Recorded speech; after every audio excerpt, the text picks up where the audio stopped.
It's Monday, it's 3 o'clock. Welcome to Together Unlocked, brought to you by Together 2012 CIC.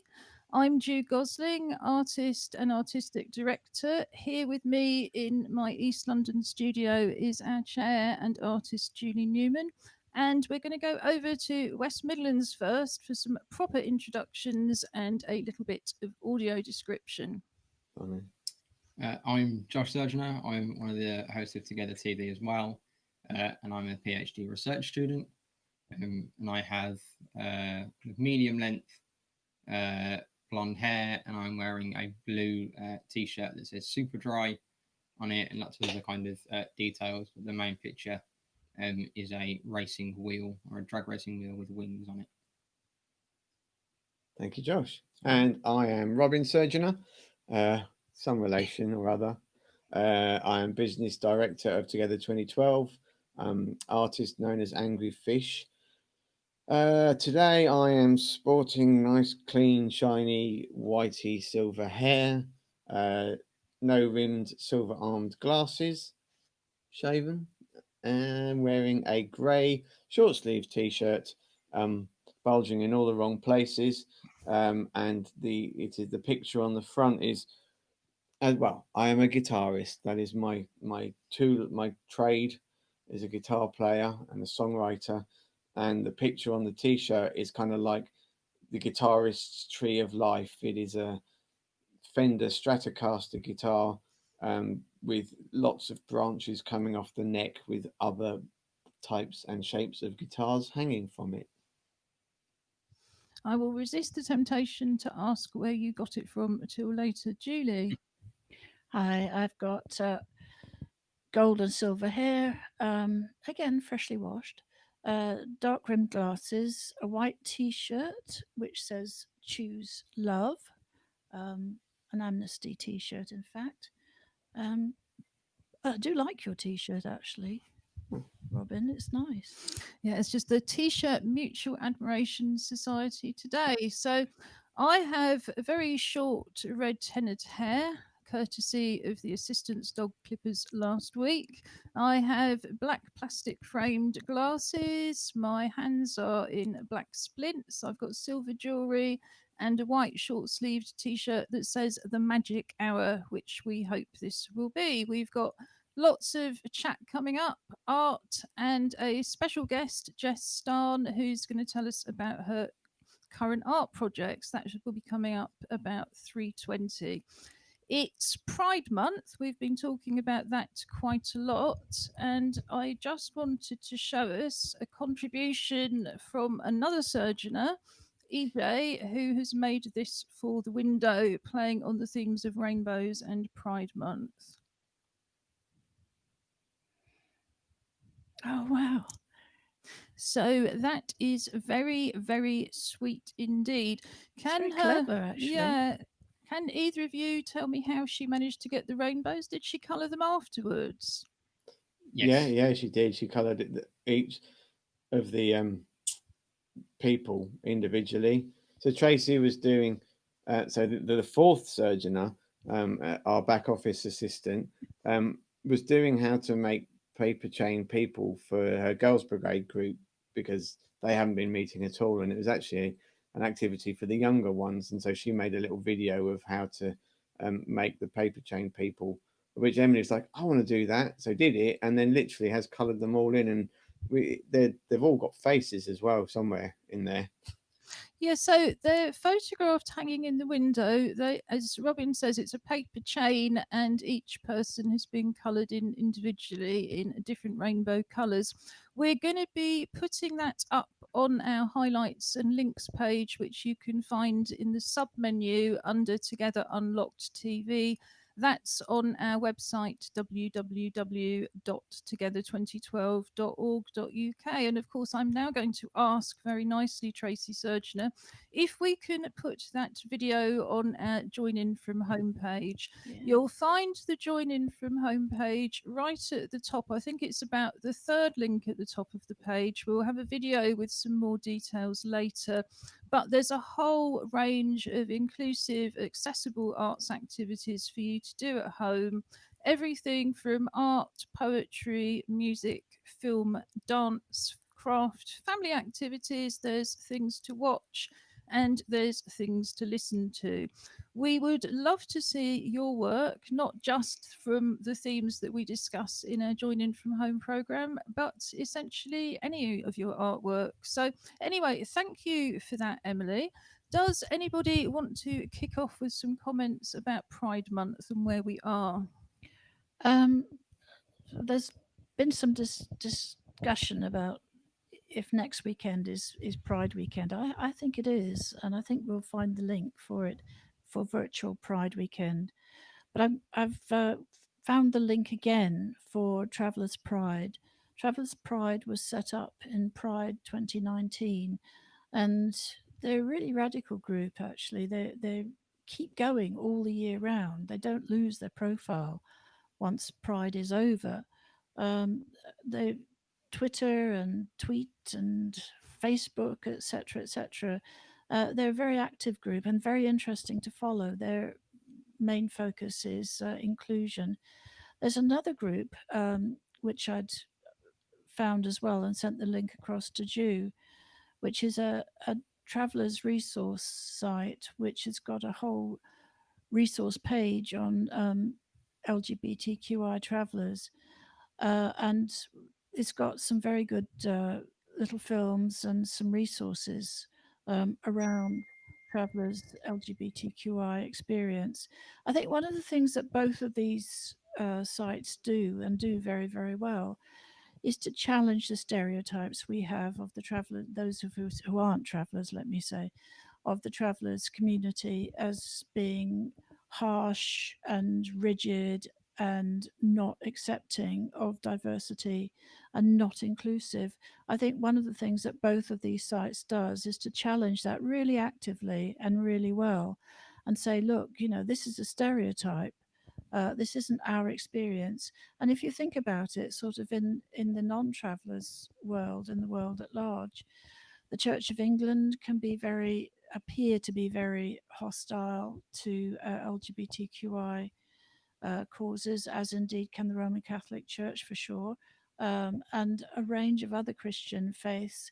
But if you look at any faith in isolation and start making generalizations about it, I think that's a recipe for disaster, because we cannot do that in life, in our communities. We cannot afford to do that, to just have a blanket generalized conversation about, oh, the so and so, say, for example, the Baptists randomly choosing, always do this. Well, the Baptists, whoever they are, don't always do that. And the minute you start putting "the" in front of a group of people, that's a recipe, and that's actually an indication that what you're going to say is discriminatory. Thanks for that, Judy. And for anybody who hasn't been watching recently, it's also Gypsy, Roma, and Traveller History Month. We're looking at the links between these things, which is also called intersectionality.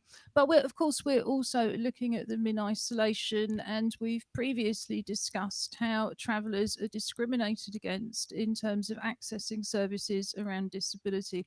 Because if you don't have a fixed address, it's very hard to apply for services, let alone to receive them. And again, as you so rightly say, there's all sorts of stereotyping and discrimination taking place. I mean, I'm often struck because we're here in Newham. It's the most diverse community probably on the planet, and where Julie is based in peacetime in Green Street is often stereotyped as being a Muslim-only area, that it's not inclusive. All of these things are just absolute nonsense. As Together 2012, we work with organisations and individuals across the borough and beyond. We're known to be gay, and it simply hasn't been a problem. So, yes, let's not be generalising about anybody. Let's look at the much more complicated facts in the reality of life. So, we've briefly discussed Pride Month, Newham Heritage Month, and Gypsy, Roma, and Traveller History Month. I'm pleased to say that Together 2012 has actually launched an online exhibition today as part of Newham Heritage Month. So that is called Canning Town Folk. did you want to? Hooray. It's lovely. It covers so much history. I love local history. I love social history, and this gives us, I think, a really good insight, Ju, into the impact of East London on the English Folk Dance Society and folk dance movement. Yeah, so just to explain, Newham Heritage Month, as we've said before, would have taken place last month, but with huge speed and a great amount of creativity, they've postponed it for just a month, June, and made it virtual. So we had got all sorts of plans for our associate wheelchair dance company, Folk in Motion, including hosting a re-showing of the Canning Town Folk Exhibition, which I first produced with Arts Council support back in 2010. And then it went to Cecil Sharp House, the headquarters of the English Folk Dance and Song Society, for their centenary in 2011. There was always a virtual version of the exhibition because I always do create an online version of everything I do to increase accessibility. So what we've done today is launched the virtual exhibition in its own right, although there's also some new material. That's being heavily promoted today by Newham Heritage Month. Thank you very much. But it has, as Julie says, it's got lots of history of Canning Town. It's got the fascinating and barely known story of how young people and youth workers from Newham actually played a key role setting up the English Folk Dance Society in 1911, going off to places like Kensington and Stratford upon Avon to demonstrate for the much wealthier classes who were associated with that. But in fact, it was our very diverse, very poor young people and their youth workers who played an absolute pivotal role in that. So I was looking back at it again after nearly 10 years, thinking, goodness, this is so interesting. And, not there's all sorts of facts in there, but one of the things I found really interesting when I was first researching it is the fact that over 100 years ago, people in Canning Town still had roots all over the world. People think of this as being a kind of post-Second World War thing and think about things like Windrush.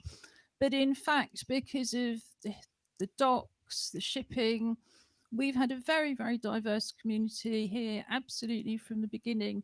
And as well as people from African countries and Caribbean countries, Japan, the Far East, there's also been people from the European communities that, again, people think of as being very new to Newham, people from Central Europe. But again, back in 1910, 1900, there were already people here from Poland and all sorts of other places in Central Europe. So it's using folk dancing and indeed girls' school stories where these events were fictionalized in the books by Elsie J. Oxenham. She wrote a lot of books that are known as the Abbey books.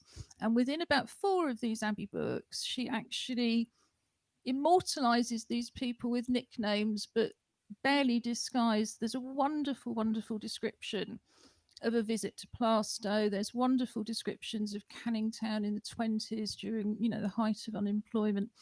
And it's really weird that these children's books now act as the historical documentation. However, there's also lots of photographs, and there's the earliest known piece of folk dance on film as part of the exhibition. And much later on, there's also an animation that I produced of 3 of the dances in 2011 for Cecil Sharp House, which is called Canning Town Trio. So this has been our contribution to Newham Heritage Month from Together 2012, and it's being an exciting day. Yay.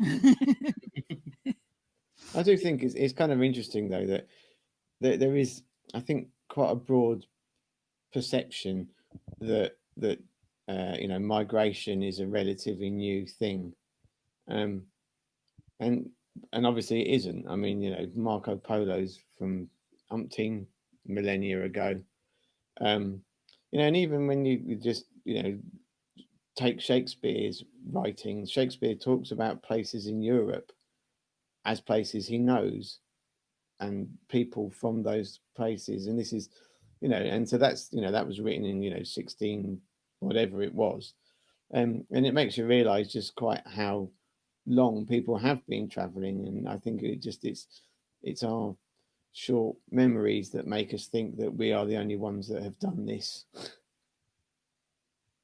You know, or in terms of white people, that we're the only ones who've been living here and everybody else has only just arrived, which of course is, yes, historically just totally inaccurate, even before they discovered that Cheddar Man was in fact black with blue eyes and that the original Brits were all people of colour. I noticed that a lot of the museum illustrations still don't reflect that, but I think it probably caused quite a stir with the number of people who thought, you know, why did we just assume that these people had white skin when we were producing all of these models?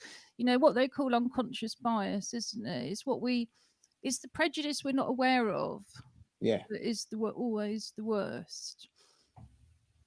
it's that I was going to say, when it's that incidental prejudice that you don't know that's going on because of the upbringings, because of the things because of what you don't encounter in a society that is inherently being racist.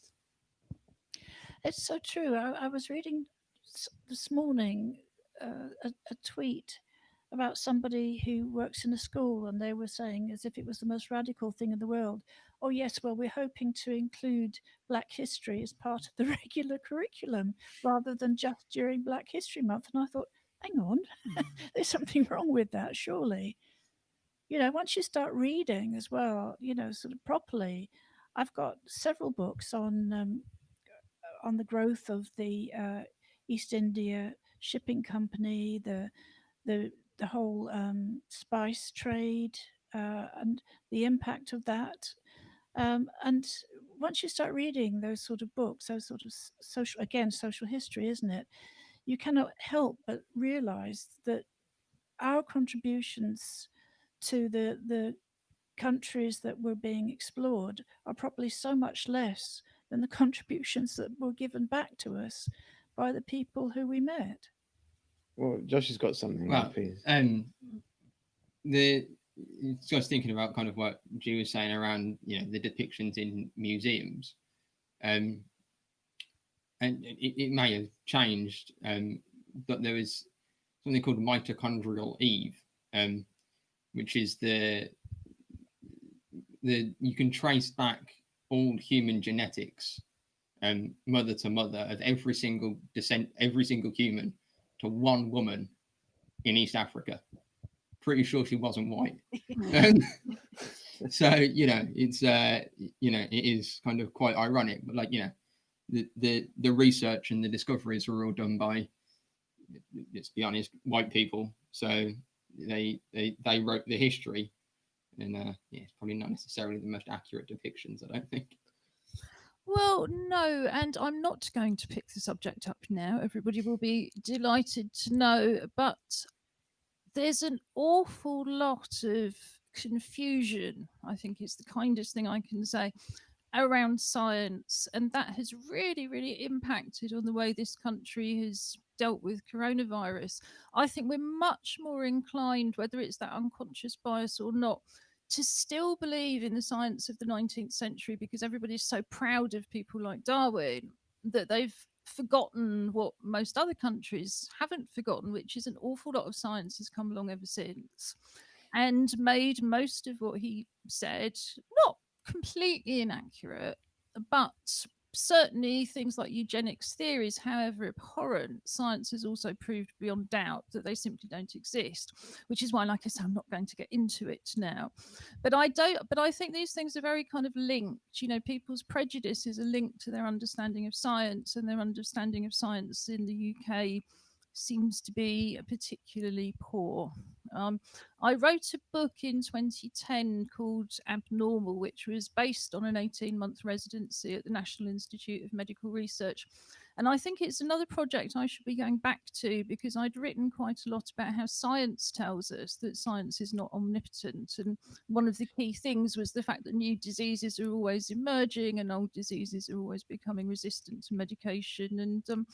And I think those things are very highly relevant at the moment. And I would say our attitudes to disabled people are also quite outdated, based on this very outdated science, which yeah, nobody would be teaching anywhere else in the world, but because these people were British, we're still celebrating them, and no doubt there's a stack Yeah, I think everywhere. it's a really common misconception. You're right that the general public thinks that, as I say, we, speaking as a scientist, that we're trying to prove ourselves right. And actually, most good science is you're trying to prove yourself wrong. And if every other result that you can get proves that you aren't wrong, then you accept that you were most likely right.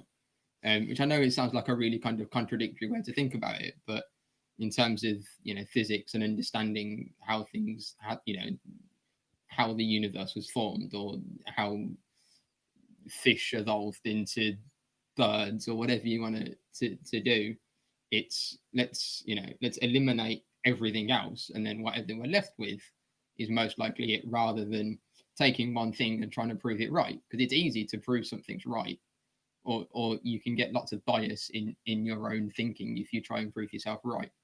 Whereas if you try and prove yourself wrong, it becomes a lot harder to get to the wrong conclusion.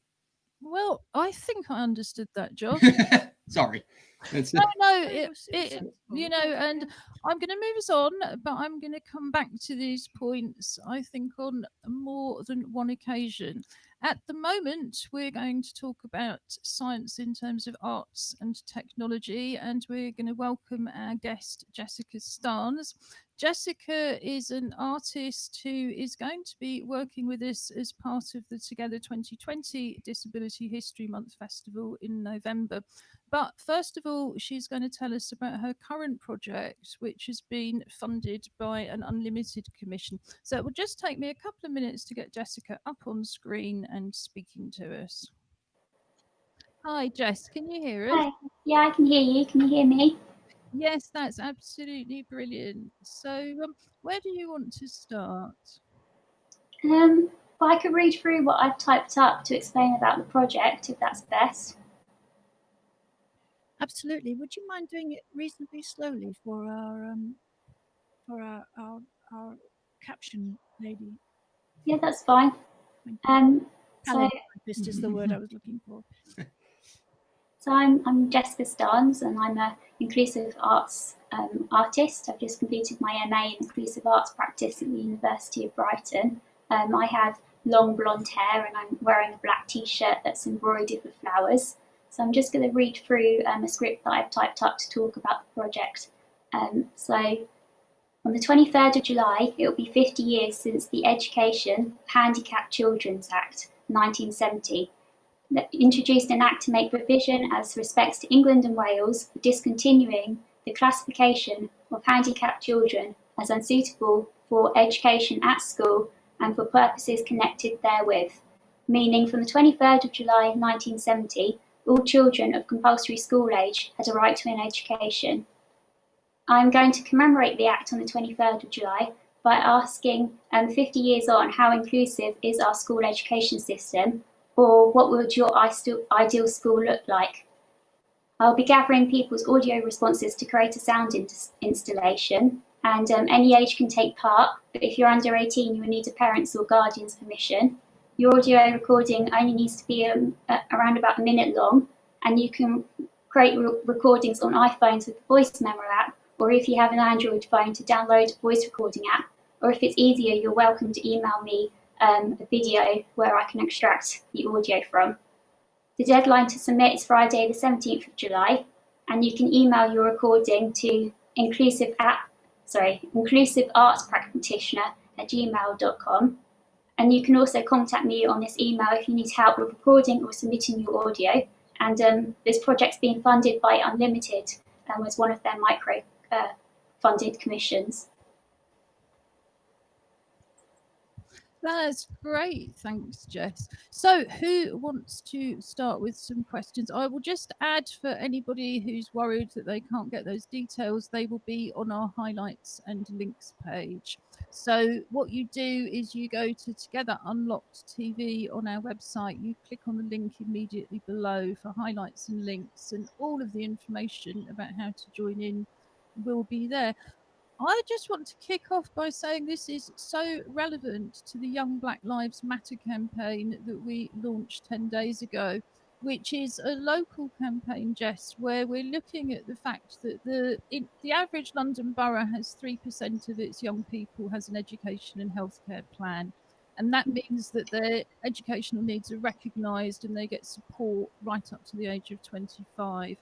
In Newham, only 0.7% of our young people have got such a plan, which means we've calculated at least 1,500, the majority of them from black and minority ethnic backgrounds, have been left completely unidentified. So I think we'll probably end up doing some kind of submission around that and encourage young people in the borough who've been denied that educational support. But of course, it's hard to find them because they haven't got an official diagnosis and an official plan. You're a very nerdy self-described Josh. Did you want to ask about some of the technical side? I'll let you guys jump in first, and then I'll follow up. I'll let you guys kind of lead on the art side and the education side, to kind of get a little bit more information on that. So, I mean, I would ask, so just, is there a specific question that you want people to respond with in the films? And so I guess it depends which question somebody might find easier to respond to. But I'm quite open to anyone's response. They could be positive or negative. They could be responses from the education system when this act was first put in place 50 years ago, or young people responding to today. But the question is, 50 years on, how inclusive is our school education system, or what would your ideal school look like? Because I'm aware that people probably have different opinions and different outlooks from their experience of education. Okay, and would you, just to be as broad as possible, would you accept responses from parents as well as children or now adults? But I mean, from you know, my so if I were to respond, for example, I can respond as a child who was a disabled child who never had any EHCP or statementing support or whatever. Whether I would have needed it is besides the point. But I'm also a parent of one grown-up child and one who have their, who they have their experiences of the processes, but also we have our parental one, which is, I think, as a parent, as a disabled parent, trying to find a way through a statement process that kind of undermines everything you believe in is kind of an interesting concept as well. Yeah, I'm welcome from responses from parents, young people, teachers, professionals like youth workers. Anyone who has an opinion is welcome to share it. They'll also be anonymous as well, I forgot to add. Okay. Julie? Josh? Julie? I just brought to mind the Alliance for Inclusive Education, who I'm sure you're in touch with. They've done an awful lot of work in the past, and it's great to be able to see this sort of expanding with your work. Yes, so for anybody who's not aware of ALFI as they're known, that's the Alliance for Inclusive Education. We will put their contact details under highlights and links. It's an interesting one, isn't it, about whether we want to put ourselves in, whether we want those labels on our children. I think what's happened in Newham is people have decided for those families, and that, in a sense, to me, just shows how disableist the entire system is. Because if you would rather have young people deemed to be having challenging behaviour, they have all these labels which are really kind of antisocial, criminal, challenging, blah, blah, blah. And what they should be saying is special educational needs. And somehow that's seen as such a negative label that there's almost an assumption that it would be better to let young people do what they're doing, which is not get any qualifications, be formally or informally excluded from school, often get recruited by gangs, end up in the criminal system. I've lived in the borough rather over 30 years. I've seen 2 generations of young men of colour grow up that I've had quite close involvement with. and seen how badly they've been let down. And in terms of the older one, you know, that lifetime impact, we have to say it's not good enough. You think, you know, it's 50 years since people had a right to an education, but actually an awful lot of those people are still not getting that education. And I think that it's the whole problem is made worse by the fact that it's still called special education. I mean, even if they could call it specific educational needs, it would take some of the power relationship out of it and start to recognize it as being about the provision and not about the individual. I think that's right. And I think as well, I always find the provision of education very rigid in general terms. I was with a partner in the 70s and we homeschooled our two kids because they were having such dreadful problems in the local school. And it was a really interesting experience, and I'm sure it helped them as they got older to make choices positively for themselves.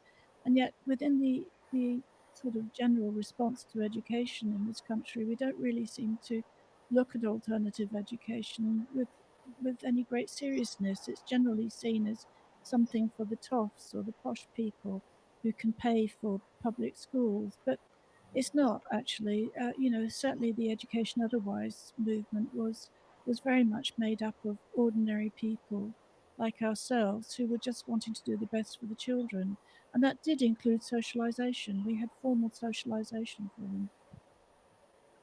Yes, and I think homeschooling is becoming a huge issue again at the moment because it's difficult enough to see where the provision is for all sorts of young people, let alone those who, for example, are particularly vulnerable to the virus. I'm going to leave it there for now because I see from our schedule it's time to move on. But let's just repeat again. What's the deadline, Jess? So the deadline is Friday, the 17th of July, so I can get it all ready for the 23rd of July to commemorate the Act. And it's audio clips, 1 minute long. Yes. Brilliant. I think we could all make lots and lots of those audio clips, so let's try and make at least one.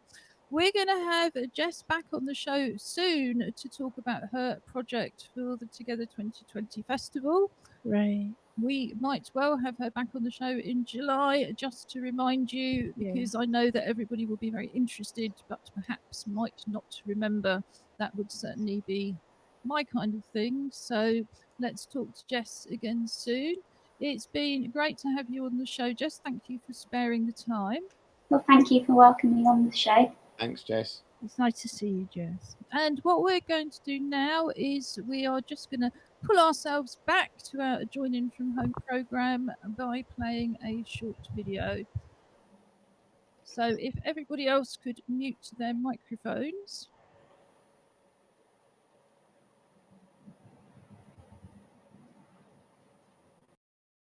Together 2012 is running a Join In From Home programme from our website together2012.org.uk. Click on the link at the top of the page, Join In From Home, to go straight to the main page where you have a wide range of accessible, inclusive creative activities, mostly using things that you would already have at home. At the top of the page and throughout the pages, you will also see videos in British Sign Language to translate the site for deaf people. These videos can also be useful if you have difficulties reading and you simply want to hear more of the content. The Join In From Home programme is based on the activities that we would usually be running in East London. The dance club usually meets on the fourth Monday of each month, and they create improvised masked dance for the screen. Here you can also see their very first film, where they simply made masks from paper plates, covered themselves with fabric, and just moved gently to the music. You can hear as well there's a digitized soundtrack.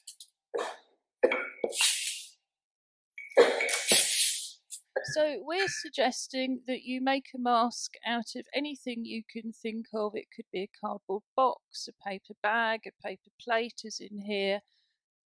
video yourself dancing in it, and then share the video with us. We will show it on screen, and we will also enter it into the dance programme of our film festival, which we run every December. If you're temporarily or permanently chair based, there's also a warm up you can do here created by our associate wheelchair dance company Folk in Motion, and that focuses on relaxing your upper body and improving your breathing. The Photographers and Filmmakers Club usually meets on the second Monday of each month. We're inviting you to make a video at home with the theme of home and share it with us. You can use a phone or a camera, make any kind of film you wish, including drama, documentary, dance, animation, artist films, comedy, and they'll be eligible for a CAT award at our December Film Festival. You can also watch with us from home. In addition to Together 2012 TV with Together Unlocked and other live streams, we have the Together Disability Film Festival highlights. Each year we run the International Together Disability Film Festival in Stratford, bringing together a wide range of films by disabled filmmakers, as well as films about disability issues and disabled people. We always publish the programmes online with links to the films that are freely available, so we invite you to revisit our recent film festivals from the comfort of your own home, and also to send us reviews of those films. And finally, you can sit back, relax, and enjoy videos of past live performances, artist talks, and creative workshops that we've produced in the past here.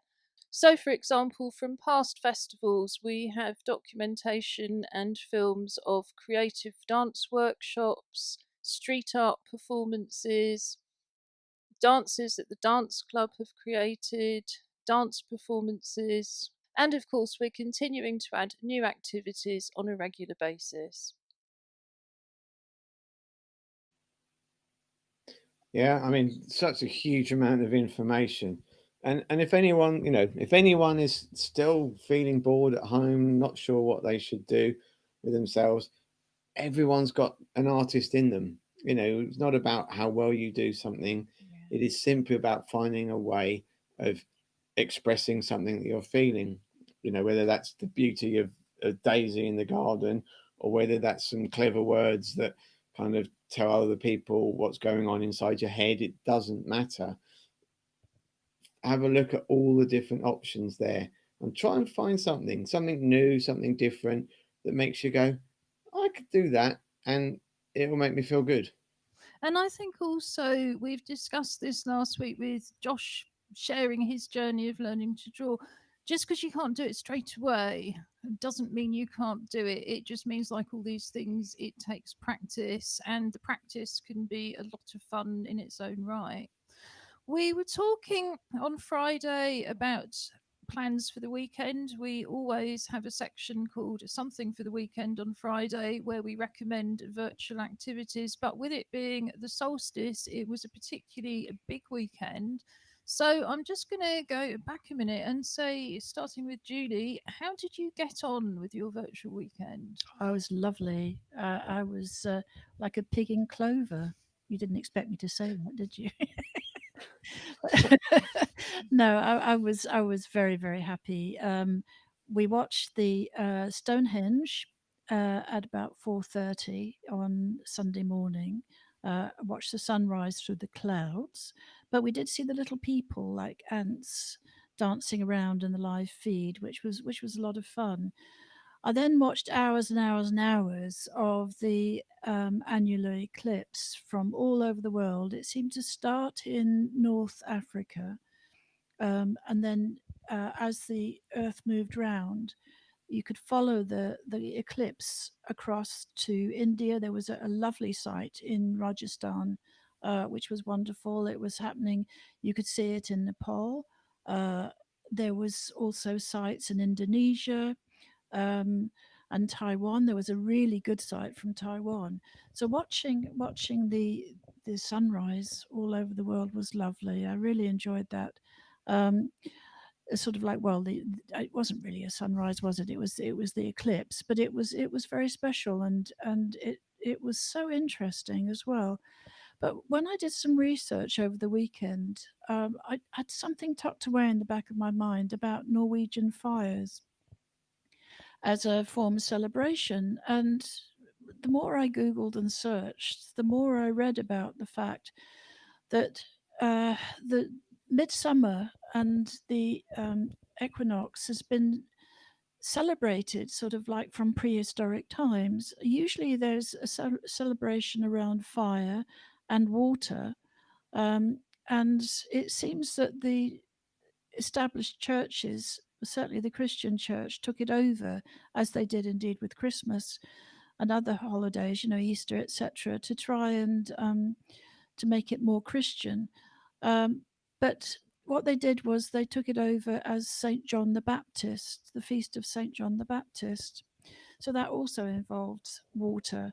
But if you do a Google search or any other search engine search, you'll find that there's quite a lot around the solstice fires, and it's to do with the sun being at its highest point and then starting to fade, and wanting to protect the crops, the cattle, trying to keep the dragons away. I quite like dragons myself. I'd quite like to see one. But to keep the dragons away and the witches away and the negative energies away from crops, to protect them. There's also quite a tradition of getting straw from all over the community. So everybody contributes a bit of straw, making it into a bale, a round bale, and then pushing it down a hill while it's on fire, which I think sounds very dangerous, but people seem to quite like doing it, especially in Cornwall, it seems. But it's fascinating. This goes on really until about the 24th of June. From the 21st is included in the solstice celebrations. So until Wednesday, we should watch out for burning straw rolling down the hill. Yet another reason to stay home, stay creative. And we live at the Stay bottom of a hill.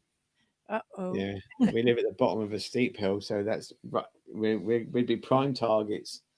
Stay alert, stay home has never been more apt, has it? So, I mean, I spent 18 months in Cornwall in the late 90s when I was finishing my PhD, but I don't recall seeing any burning straw spinning down the hill towards me. They were wheels. I'm sure there were, but fortunately they didn't come anywhere near there.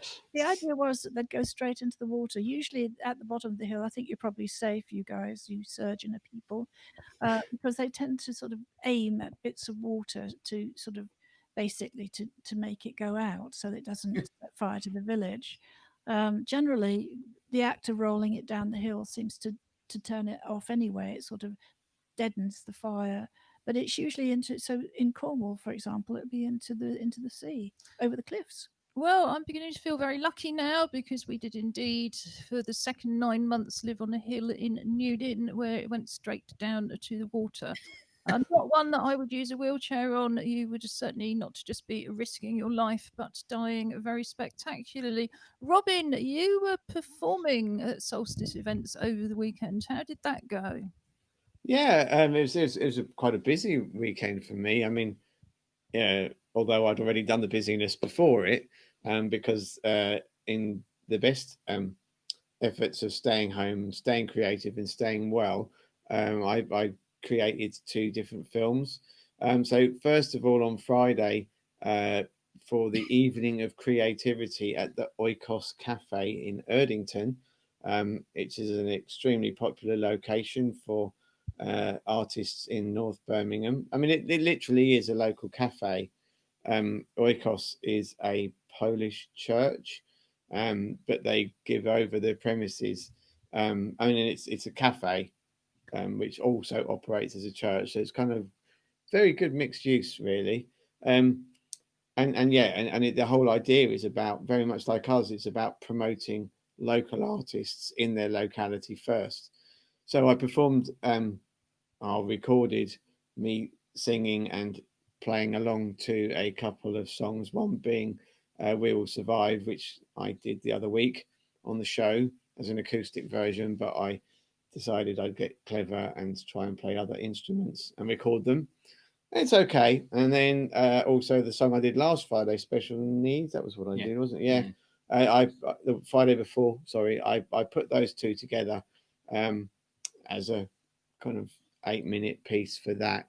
And then the West Midlands had a big digital festival that ran from 11 till 11 on, I think it was actually 11:45 till 11:45 or something, because as ever, just to demonstrate we're not the only ones that have ever so slight technical issues, it didn't stream to start with. But they did actually catch up with themselves somewhere down the line.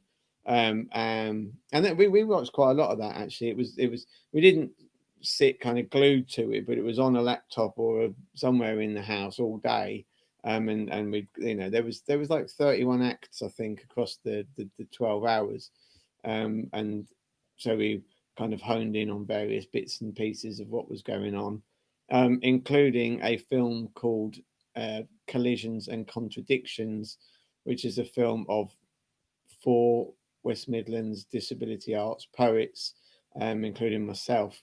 And we took about 22 minutes of the mainstream, which was really good, actually. I mean, as you know, it ran. I mean, it is now available. I've sent the links to Jude to put up, but so the actual performance from Saturday as the film and from Friday night are on the Y Festival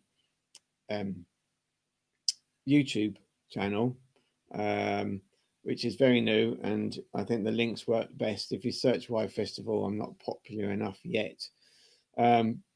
If you're asking why Festival, which we've kind of mentioned, is a bit like my own individual version of Together, in the sense of it is a project that I've worked on over the last 7 or 8, 9 years, even just working with other local artists to give them the confidence and capacity to just go out and try and do stuff. Again, not about whether it's, kind of super professional and stuff like that, but just about saying you can do this.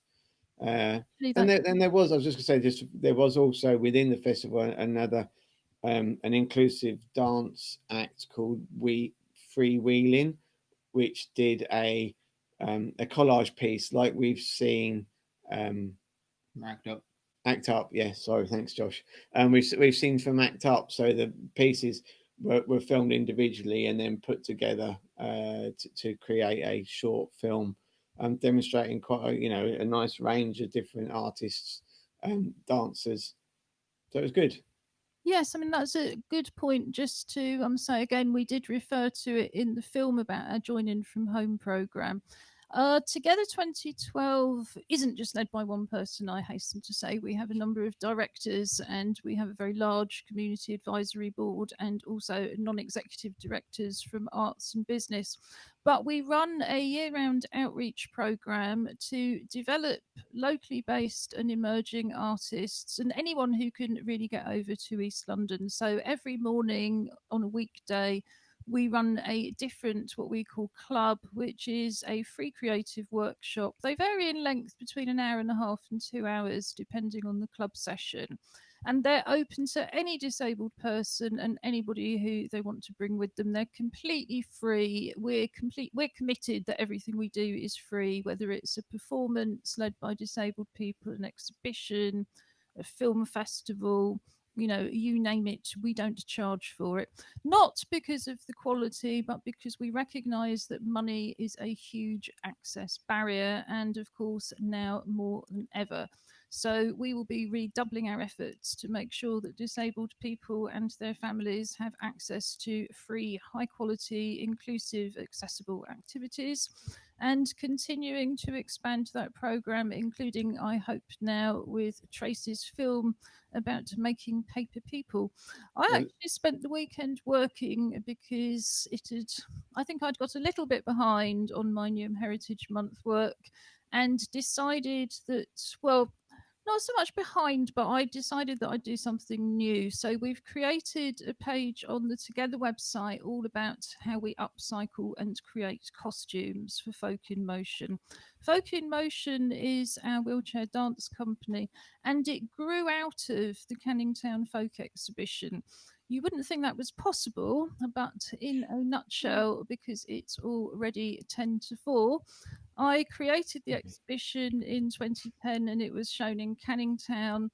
I then created an animation of 3 of the dances, I think Newcastle, Gathering Peace Gods, and Hey boys, Hey Boys. hey girls. Yes, which we now call Hey Girls. So 3 iconic English country dances, and I created an animation for them, actually making it look much more like a computer game.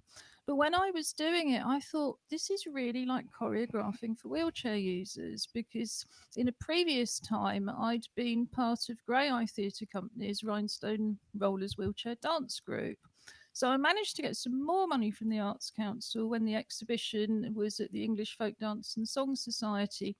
Had a development week with 8 wheelchair dancers, and lo and behold, Folk in Motion was born, complete with a new dance form, Woke, which is folk dancing adapted for wheelchair users.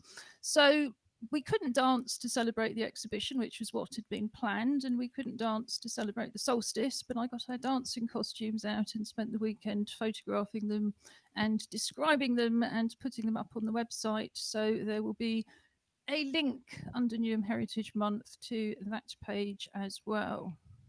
Josh, what did you do at the weekend?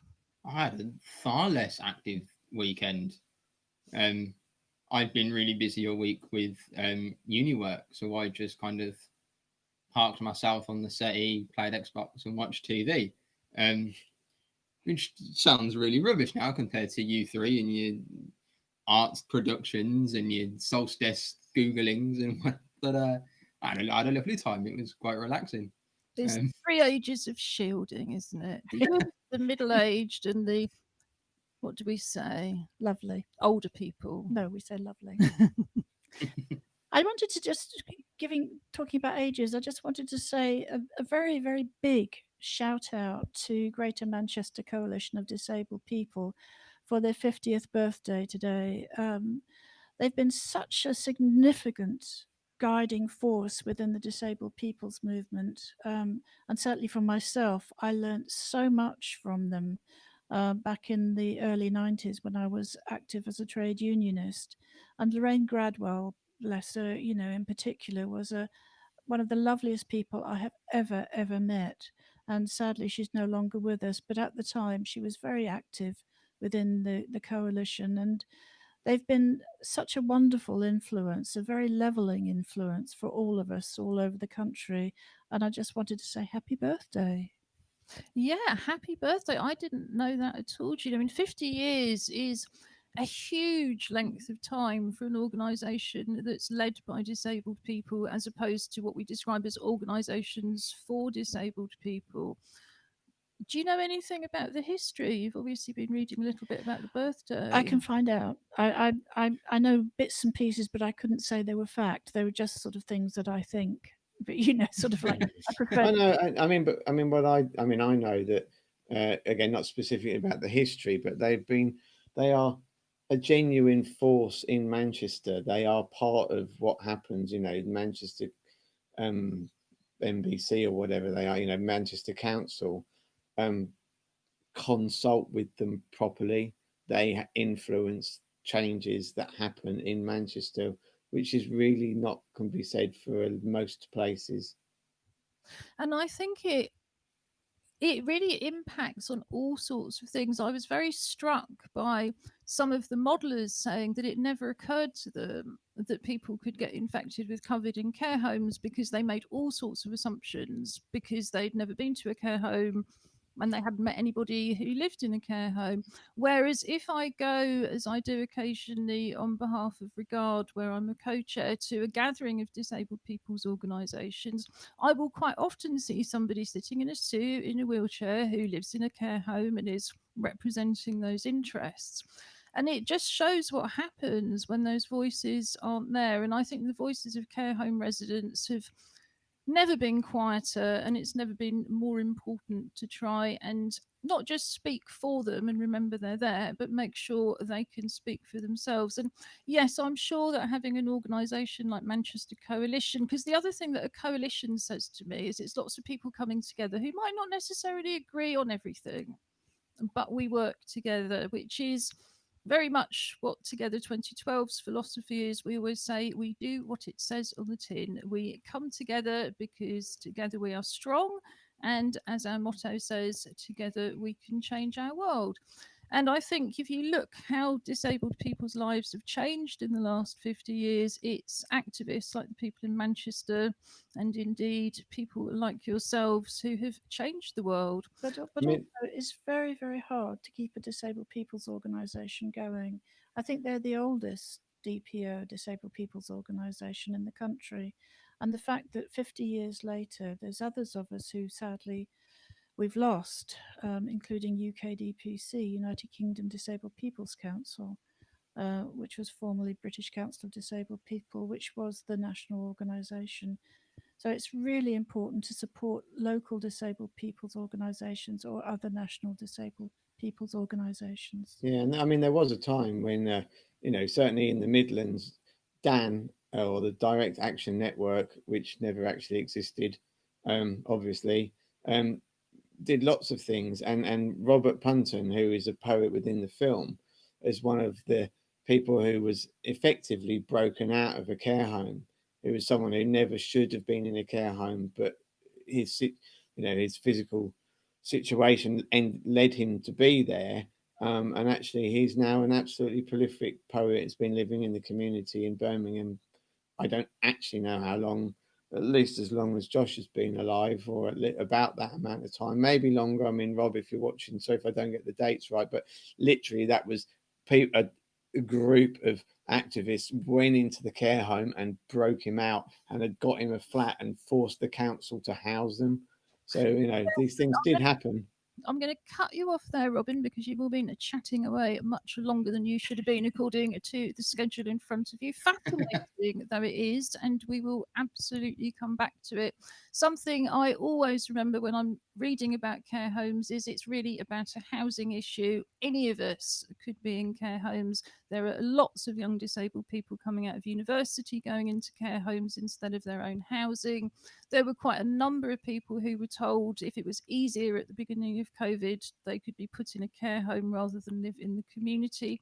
I don't think many people agreed to that just as well. So we will be coming back to all of these things, but it is Newham Heritage Month, and I did want to say that we have seen the passing in the last few days of a local girl, Vera Lynn, who grew up in East Ham. So we're going to play out today with a video that was made and we showed back in April from our associate drama company Act Up Newham called We'll Meet Again. Before that, I just want to remind you that on Wednesday we have our virtual writer in residence, poet and singer Penny Pepper with us. We have our weekly Paralympics. We have our weekly Nature Watch with the assistance dog Precious Newman. We have gaming, we have sport, and we have more. I've got some poems that other people have sent in, but please do send us more.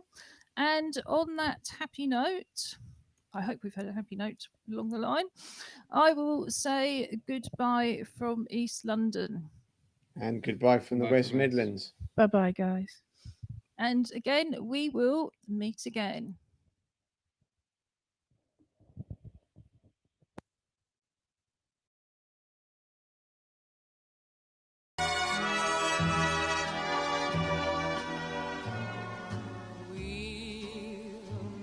Again, don't know where, don't know when, but I know we'll meet again some sunny day.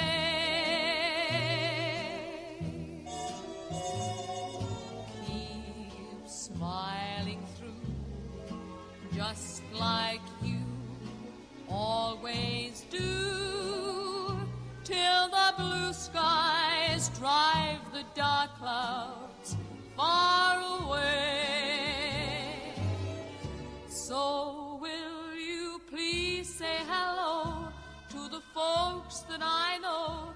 When we'll meet again, then we'll have a birthday party. Oh, we'll all go swimming. We going to park. We'll meet again. Don't know where, don't know when, but I know we'll meet again some sunny day. We'll meet again. Don't know where, don't know when, but I know we'll meet again some sunny day.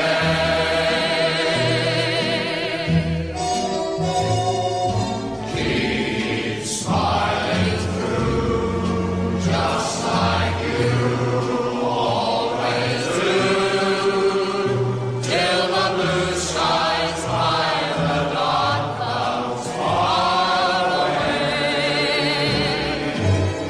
So will you please say hello to the folks that I know? Tell them I won't be long. When we meet again, I'll bring a big chocolate cake for everyone to share. We will have a good party. We will all spin in sign language. When we'll meet again, we will stop the mayor for closing Stratford Circus.